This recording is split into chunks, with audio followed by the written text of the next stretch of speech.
The Golden State Warriors actually have a winning road record this season, but otherwise they haven't looked like the contender some thought they'd be. At 7-9, the Warriors currently sit in 11th place in the Western Conference, and they've been slightly worse than the league's average, 113.4 points per 100 possessions on both ends of the floor. One issue has been the Warriors aren't getting nearly as much early offense as their opponents.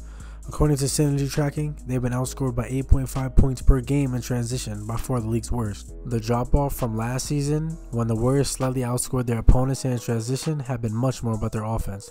According to Synergy, Golden State ranks last by a wide margin in the percentage of their possessions, 11.7% this season that have been in transition, down from 16.6% last season.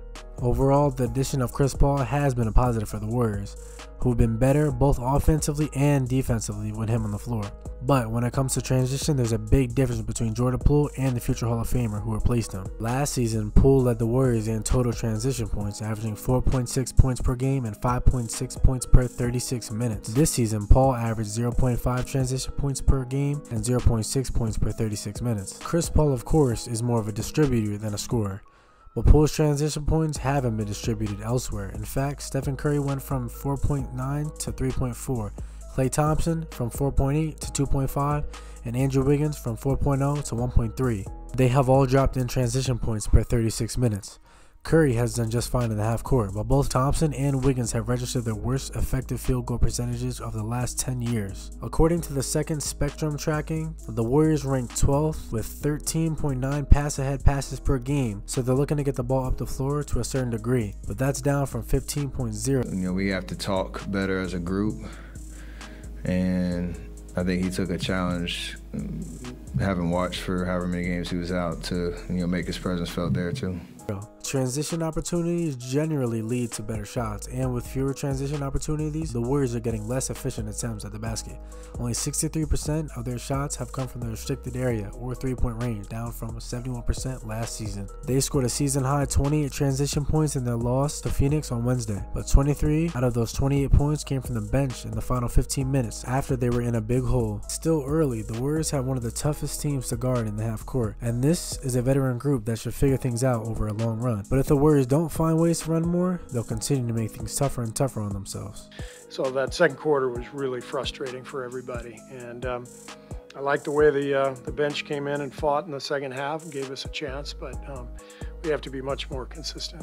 With San Antonio ranking last in transition points per game, they allowed 25.4. That could be the opportunity for the Warriors to go on a run. The inefficiency from Wiggins and Thompson have sunk the Warriors' first starting group. The five-sum of Steph, Klay, Wiggins, Green, and Looney has a net rating of minus 14.4 in 87 minutes, which is middling offensively and getting smoked on the other end. Last year, that group was arguably the best lineup in the NBA, posting 21.9 net rating in 331 minutes. Meanwhile, the full five-man bench group, directed by Chris Paul, also have gone to a bust.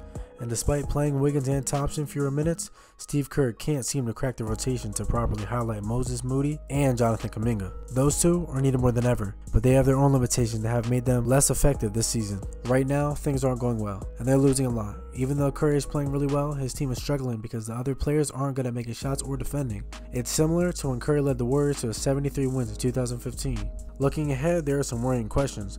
Will Moody and Kuminga become really good players who can help win championships? Another question is, can the Warriors trade them for a player who really can help them win a championship? Let's talk about Wiggins first. He's 28 years old and has a contract for 2 more seasons with an option for another. People are wondering how he'll play in the future and if he'll still be a key player for the team. Now, on to Thompson. He's in the last year of his contract where he's making $43 million. The team and him couldn't agree on a new deal before the season started. Some think he might not get as much money in his contract because of how he's been playing. Do you think the contract situation is affecting how he plays? Let me know what y'all think in the comments. Some people also see Thompson's contract ending soon is a good thing for the team. They could use it to make a trade and get new players. On the other hand, I don't agree with trading him. I think the team should have already extended his contract. But what if he doesn't play better and his contract and some draft picks could bring in players who could help win a championship for the team? Thinking about these things isn't fun, especially when the team isn't doing well. If the Warriors keep struggling, these questions will stick around and make things more uncomfortable. That's how tough the last few weeks have been for the Golden State Warriors. If they don't start winning soon, things will definitely start to be uncomfortable, and talks will be different for the team.